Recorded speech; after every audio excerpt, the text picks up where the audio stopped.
time, money, and power. This is going to be intriguing. I was just chatting to the founders backstage to hear about what Håvard and Ken are up to. It's really interesting to hear their backstory. You can find out more about it, perhaps ask in the Q&A section.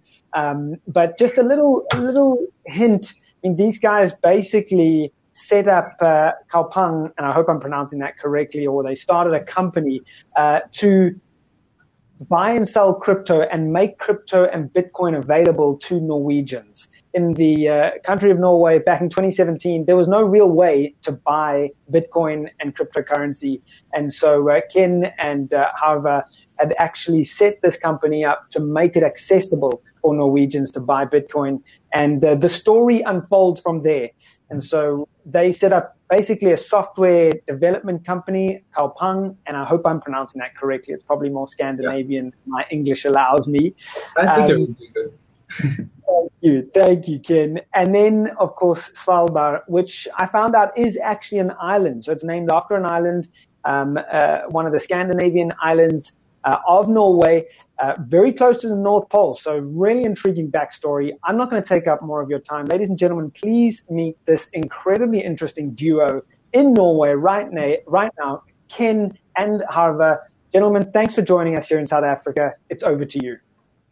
Thanks for the introduction, James. Yeah, so my name is Ken. I work as a developer at this project, Svalbard.money. And this is Håvard. Yeah, I also work as a developer at Svalbard.money. Yeah. And we also work as developers together in Kalpang Crypto. Yeah. Which is, as James said, an easy way to buy and sell crypto in Norway. Yeah, so Svalbard is a tiny little island in like the north of the world, almost as north as you can get. It's really close to the North Pole. And this is the crypto project called Svalbard.money. Yeah. So just a little bit about us first.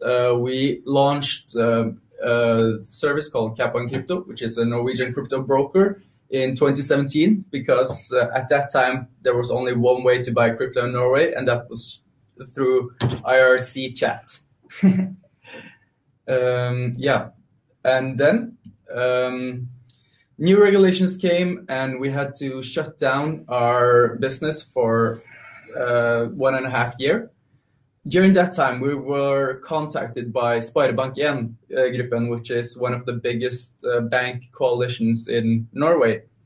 And they wanted to kind of explore this new cryptocurrency world and what we could do with crypto and what is possible. They wanted basically to get to know the technology. Together with Haltenbanken, this is the holy trinity of Svalbard.money, we have created Svalbard.money, which is basically... And just have to put in here, Haltenbanken is not a bank, it's a design company. Yeah. They're designers, yeah. Yeah. And together we created Svalbard.money, which is an NFT project based on the island of Svalbard, trying to tell the story about Svalbard and the monetary kind of history of Svalbard, because it's really interesting. I'll get into this a little bit later. And the geopolitical also history of Svalbard. Yeah, so the Svalbard, the island, became part of Norwegian territory after the Svalbard Treaty was signed in 1920. And the really interesting thing about the Svalbard Treaty was that it allowed anybody who signed the Svalbard Treaty to travel to Svalbard. So it's funny because there's a lot of kind of small communities of both Thai and Filipinos and everything in Svalbard. There's one kind of Norwegian city there called Longyearbyen, which has like 1.5 thousand inhabitants. Yeah, I think. Yeah. So the reason why Svalbard was really important to Norway was because of the natural resources in Svalbard. So Svalbard has a lot a lot of coal, which meant that there were a lot of mining companies there, American, British, Norwegian, Soviet mining companies, and Swedish mining coal companies. All of these mining companies produce their local currencies, and I'll talk to you about this a little later. Yeah, so first, this is some pictures from Svalbard. We were there for like an, what you call it, excursion, field trip, trying to investigate how and what Svalbard was. This is from our first trip at Svalbard. If you could go back one step. So here you can see the mountains of Svalbard, the glaciers, and the fjords. So in these mountains, you can actually see the coal coming out. So those black lines there on the mountain, that's coal just running out of the mountain. It's crazy. If you go to the next slide. Yeah, so that means that all of the industry on Svalbard was based around this coal. So every single town in Svalbard is a mining town. So in the left picture here, you can see one of the old mines in Longyearbyen. In the right picture, right top, you can see one of the currently working, one of the like recently shut down mines. It's called Gruve 3. And on the bottom, you can see a city called Grumant, which is abandoned. And you can only, like, there's 3-4 buildings left, and you can see abandoned mine carts just lying in the river. Yeah, really, really interesting place. And as I talked about, there's a really like interesting geopolitical story about Svalbard, because everybody who signed the Svalbard Treaty has access to Svalbard. And it's also situated like in the far north between America and Norway. It's a really a good vantage point to have strategically. So these are pictures from Barentsburg. It's a Russian mining town in Svalbard. I don't know how many inhabitants they had. It's like 400. Yeah, 400 or 500. And this also goes back to like the Svalbard Treaty, where anyone can come and live there. That like the Russian has built cities there. So yeah. And it's really weird because it's a Russian city in Norway. You don't get much of that. You have like embassies and stuff, but you don't have like other countries' cities in Norway. It's not many places where you have that. Yeah. So if you go to next, yeah. So these are pictures from the mines or an abandoned or mine in Svalbard. Just some pictures of like the equipment they had there and like what it looked like. But all of these workers at the mines, they had to get paid in money, of course.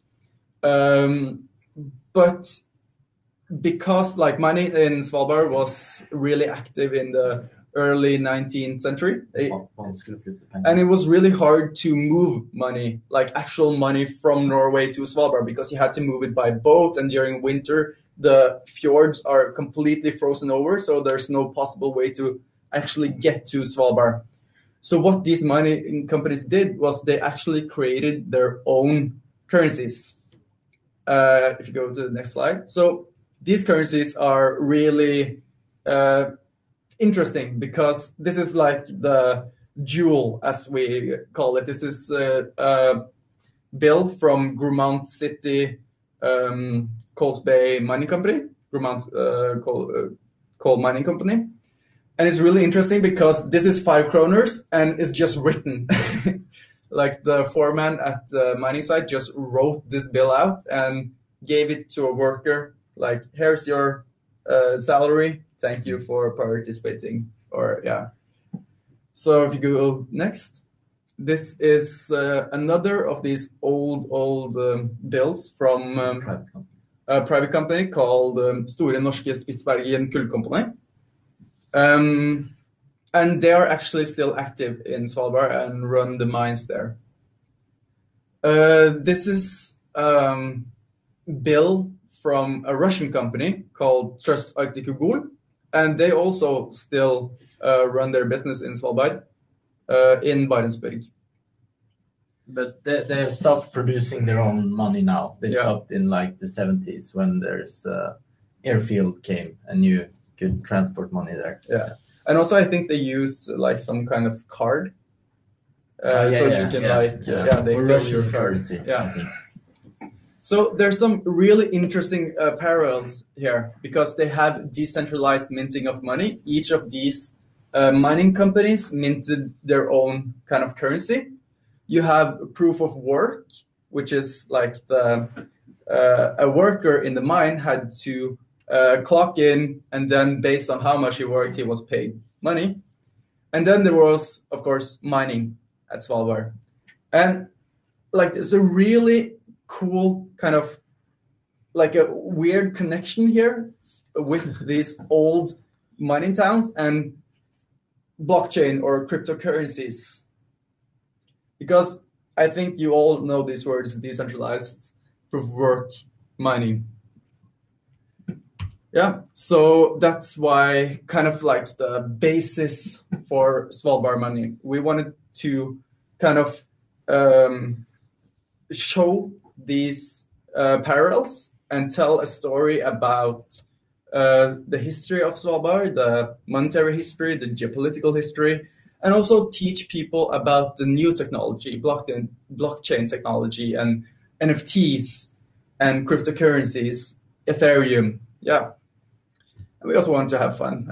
It's a cool project. Yeah. So just, I don't know how many of you know this, but what the F are NFTs? So NFTs are non-fungible tokens. I'll just take a quick kind of recap or explanation. Or if you could go to next. Yeah.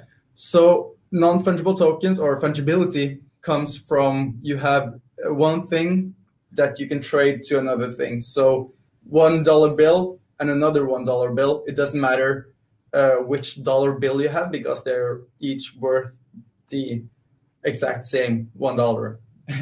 But in a non-fungible item is, for instance, a piece of art. Mona Lisa is not equal to Edvard Munch's Skrik.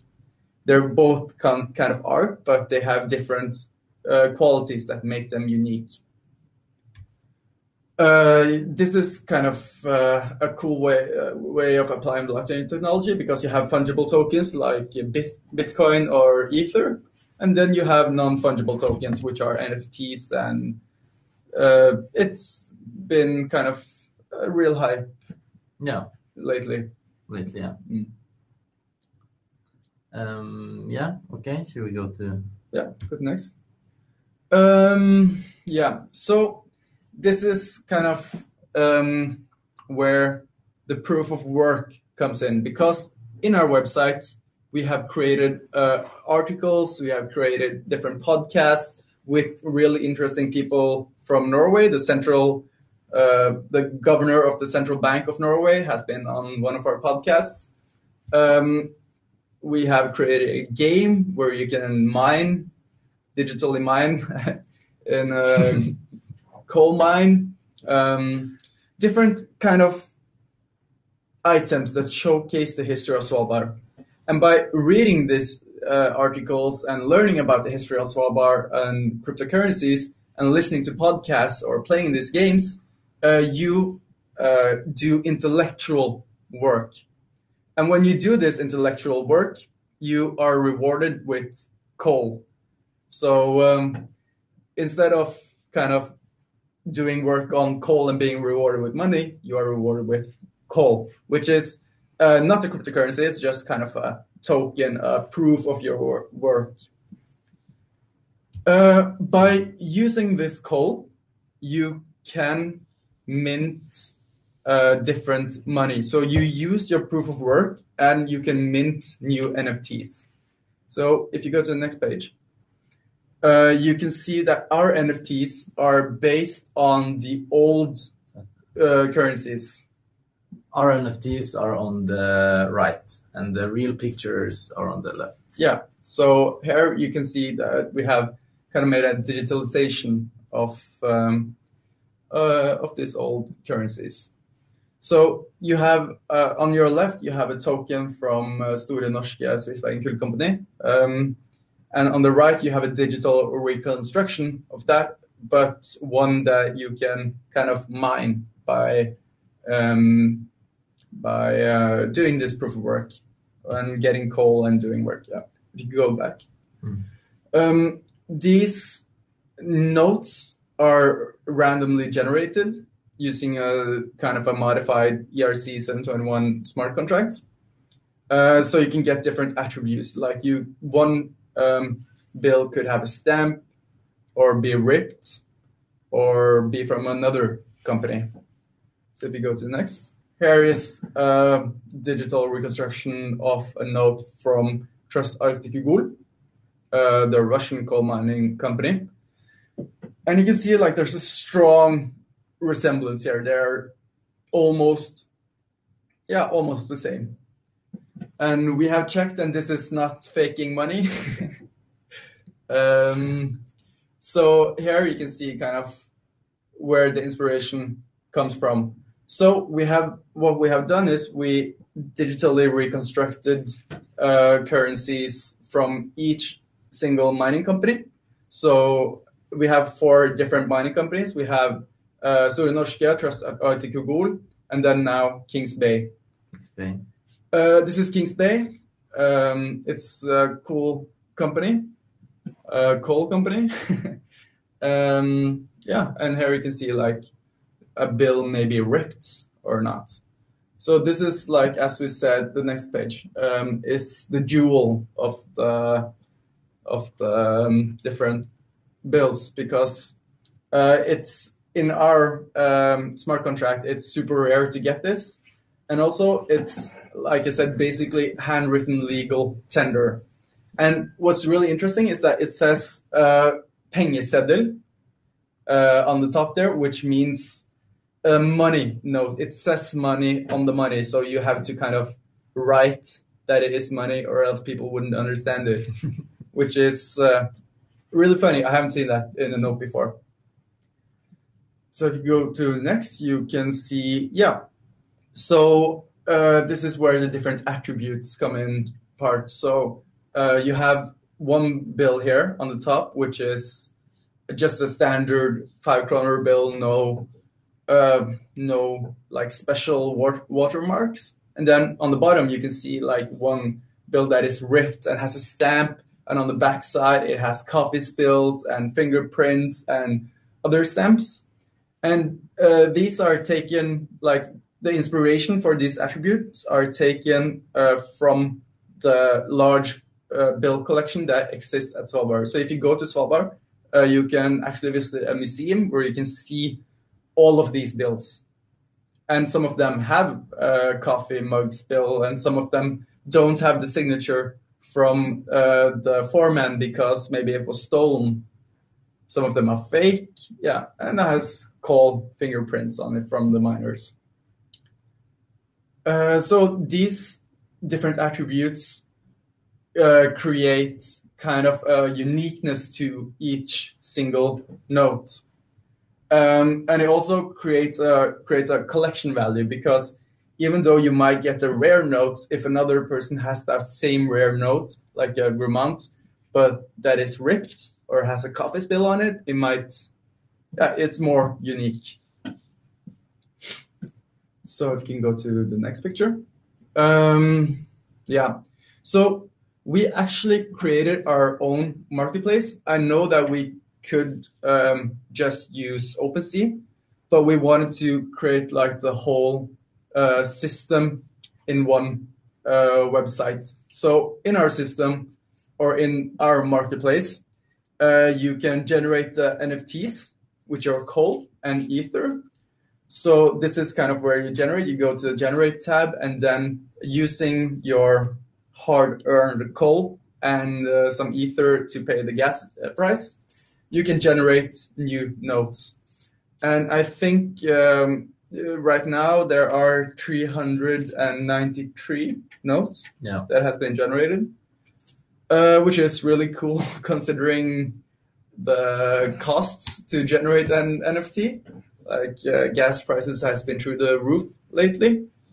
Yeah, but anyway, we also create a peer-to-peer marketplace. So basically, you can put your node out for sale, and then people can buy it. So it's not an auction, but it's more like a direct buy. So you put your node out for, let's say, 0.1 Ether, and then people can see that node and buy it. And also there's a window tab here called attributes, where you can see all of the different attributes that exist, and also all the different attributes that you have collected. So it kind of creates this, if you guys played Pokemon before, Pokédex almost. It's, yeah, that's the best way I know how to explain it. Yeah. Yeah, nice. But still, yeah, next.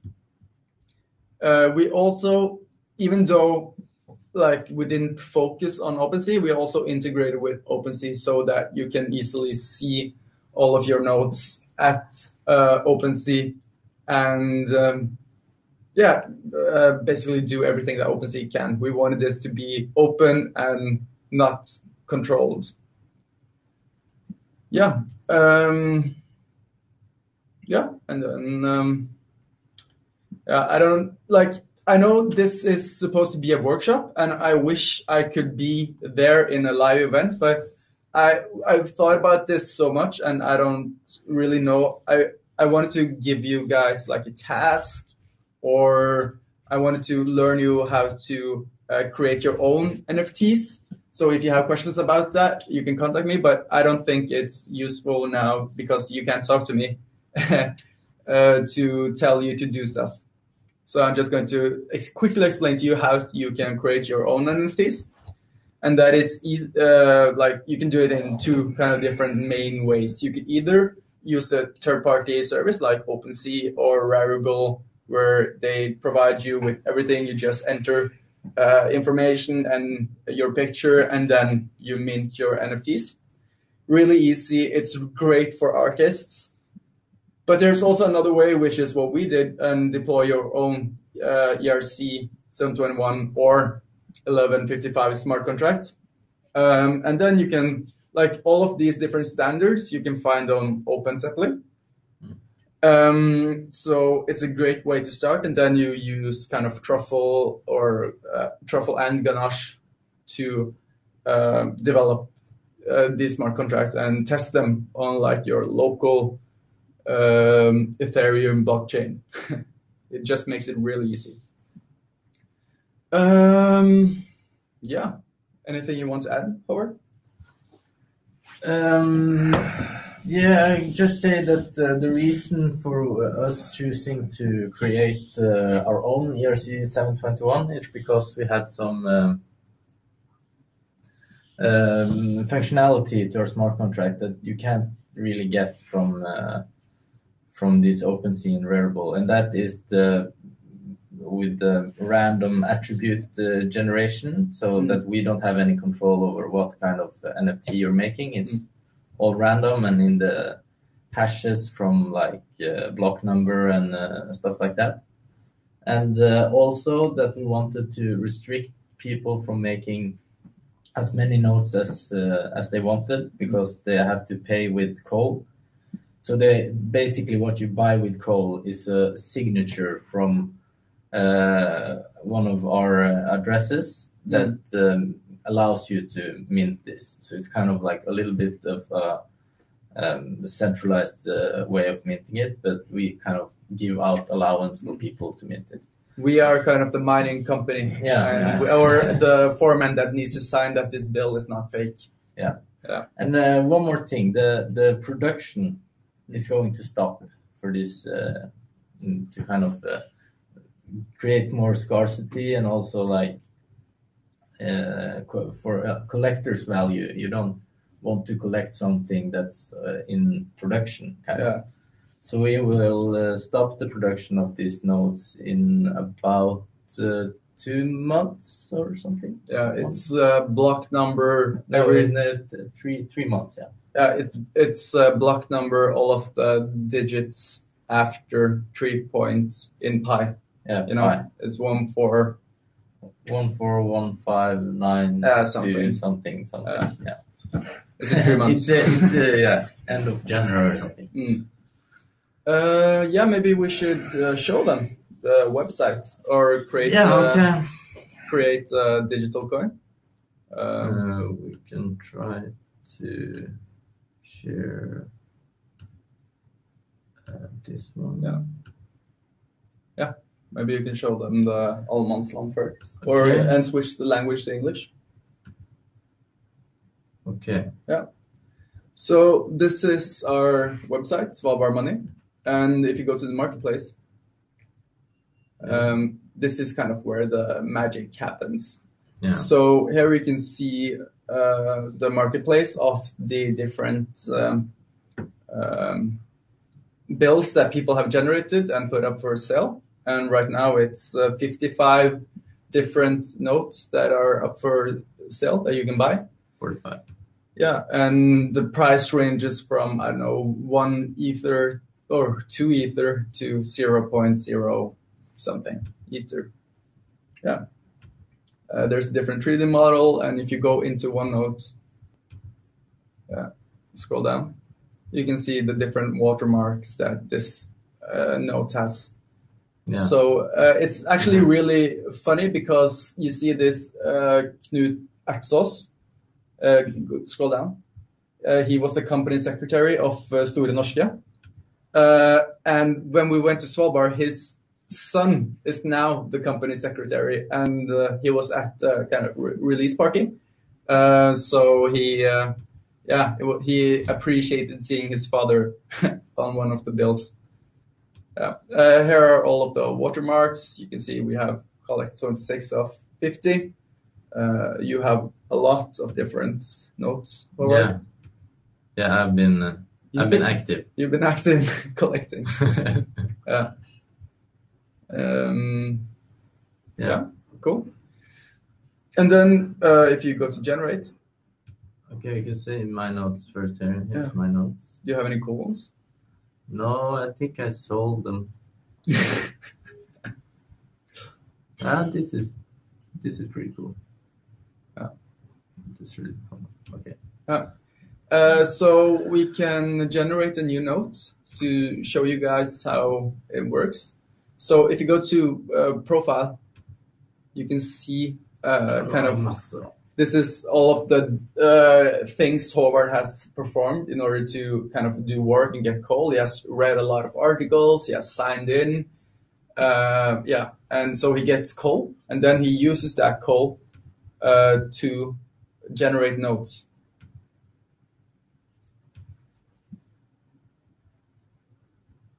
Start the printing press. Do you have ether?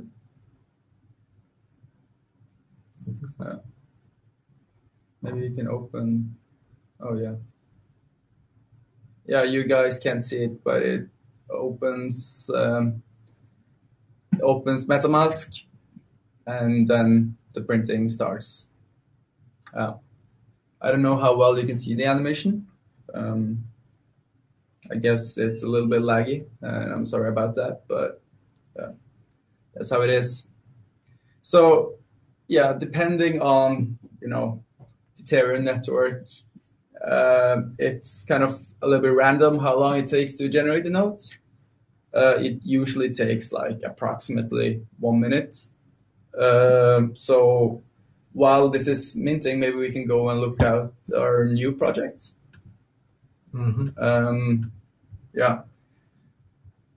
So we are going to a conference in New York called NFT NYC on Monday. And at this conference, we are going to release some new NFTs called, can you go next? Yeah, it's just new NFTs. So these new NFTs are basically coins. They are not randomly generated.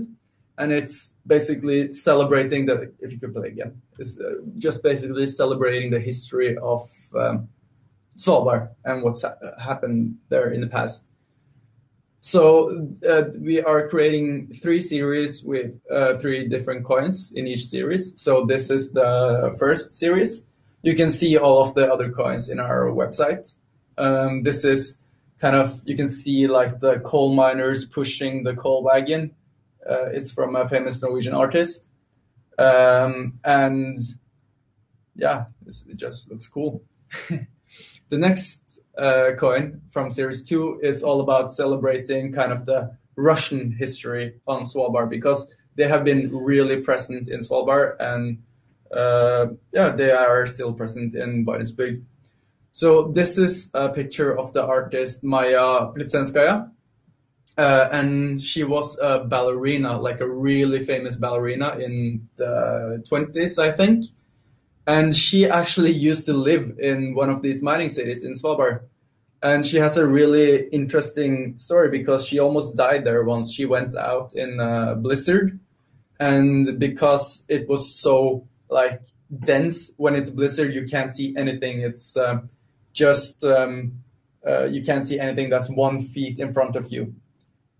So she almost died, but she was found by like a rescue dog. Yeah. And she went on to become one of the most famous ballerinas in history. Yeah. And the last series kind of, so the first 2 celebrate the past, but this last series 3 celebrate kind of the future and mathematics, and they're a little bit more abstract. So here we just kind of have the number pi and QR code of our ERC's smart contract. And it looks cool. Yeah, maybe the note is generated. Can you go back? Oh yeah, I can see.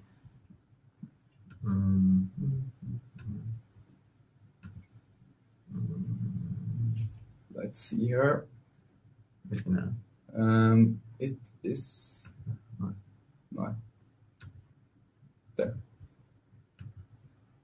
Found it. Yeah. So Yeah. You see the note has been generated, and if you go to My Notes, you can see it is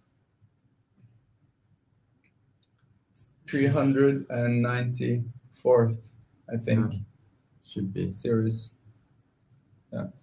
It's a little bit slow. Maybe you can refresh the page. Yeah. So if you go to the last page, you can see your newly minted. Okay. Yeah. Here it is. 393. 393. Yeah. Okay. Is it rare? Oh, I got the coffee spill. That's rare. Nice. Cool. You can see the coffee spill here. Yeah. So if you guys have any questions, or you want to read more about Svalbard.money, you can go to www.svalbard.money. Well, it has been great speaking to you guys. I wish COVID wasn't a thing, so we could be in South Africa and meet you guys live. That would be awesome. Maybe next year. Maybe we have a new project. Yeah, really interesting. So thank you for taking time to listen to us. Visit our website. Hit us up on, I think our contact details are in this webpage if you have any other questions. And yeah, have a nice day. Yeah, see you guys. Bye.